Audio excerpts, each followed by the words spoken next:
my budding franchise moguls. Welcome back to my channel. Today, I am going to share a little bit from my personal journey and the questions that I asked myself before diving into the fascinating, sometimes confusing, but definitely profitable realm of franchise ownership. So if you are joining me for the first time, just do me a favor and click that subscribe button at the bottom of your screen for more engaging and what I hope is enlightening content. So if you've done that and you're ready, let's get right into it. So if you are considering business ownership, you are probably envisioning a very successful business, something that's super busy and is super successful, but just hold on. Before you leap into action, it is very important to gather all of the necessary details and to decide which franchise aligns with your aspirations and your resources. So we're going to delve into the key questions that I asked myself before I embarked on my franchise journey. So question 1, what are my professional and personal aspirations? So before I did anything, I needed to understand my own aspirations. What did I hope to achieve through this venture? Was it purely financial stability, or did I want to engage more with my community? For me, it really wasn't financial. I really just wanted freedom, flexibility, and the ability to be my own boss.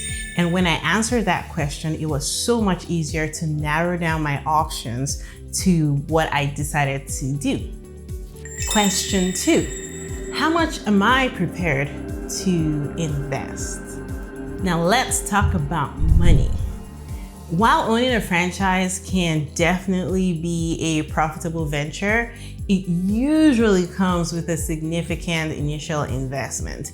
And so for me, I had to determine how much I was willing and able to spend to kickstart my franchise concept. I certainly didn't ignore, the royalties and the maintenance costs that go into it as well. So it's not just the initial investment, there's also ongoing fees that you have to think about.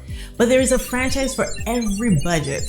So I knew that I couldn't afford the franchises that cost $3 million and up, so the restaurants and the daycares. My range was more like between 100K to 300K. So I made sure that I narrowed my search to be in that investment range. Question 3, what's my risk tolerance? Venture into business and you immediately step into the realm of risk. There is no two ways about that. My franchise journey was no exception. I had to evaluate my own comfort with risk. Did I want to play it safe with a reputable brand, something that everybody knows about, like a 7-Eleven? Or was I willing to gamble on the fresher, more innovative concepts or start my own? So when people are considering buying into Code Wiz, this is a brand that I started, this is one of the questions that I asked them. Consider the era when railroads were being built across the United States, okay? It was a huge development during the Industrial Revolution. Now imagine that you were living during this transformative time, absolutely transformative. Would you have been among the early adventurers willing to ride the first train despite the risks and uncertainties?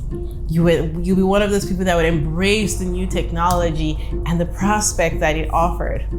Or would you have preferred to just wait, observe from a safe distance, and only board the train once it had proven itself as a reliable mode of transportation? Your answer could hint at your natural propensity for risk-taking versus caution. Question 4, what is my skill set? What am I really, really good at? I had to be brutally honest with myself. What were my strengths? I needed to think about what my areas of weaknesses or things that I needed to improve on. Was I a charismatic leader, or was I really better at strategic planning? It was really essential for me to opt into a franchise or start my own in my case that really complemented my talents and experiences while offering opportunities for growth and development. Equally important as I evaluated a bunch of franchise options was identifying potential skill gaps and planning for ways to acquire the necessary capabilities or support. Now, your franchisor will provide assistance. If they don't, that's a problem, so they should. But I also realized that folks who invest in their own development could be the deciding factor between success and failure for them. Personal growth is not just an investment in the business, it is an investment in oneself. Question 5, how much time can I commit to the business? You will definitely, be juggling many things. And for me, one of the things that I wanted to avoid was having my new venture monopolize my entire life.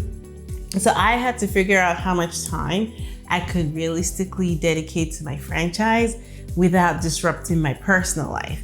Balance is critical, people, and assessing the demands of the chosen franchise in terms of the time commitment that it requires of you is definitely instrumental. It was for me in ensuring that I was setting myself up for a manageable work-life balance. All right, there you have it. The 5 critical questions I asked myself before I ventured into the thrilling world of franchising. Remember, this journey can be highly rewarding, but it requires meticulous thought and planning. Don't just jump into it because it seems really cool. All right, it's your turn, so go out there and make your mark. And before you go, please don't forget to hit the like and subscribe button, and I will see you soon.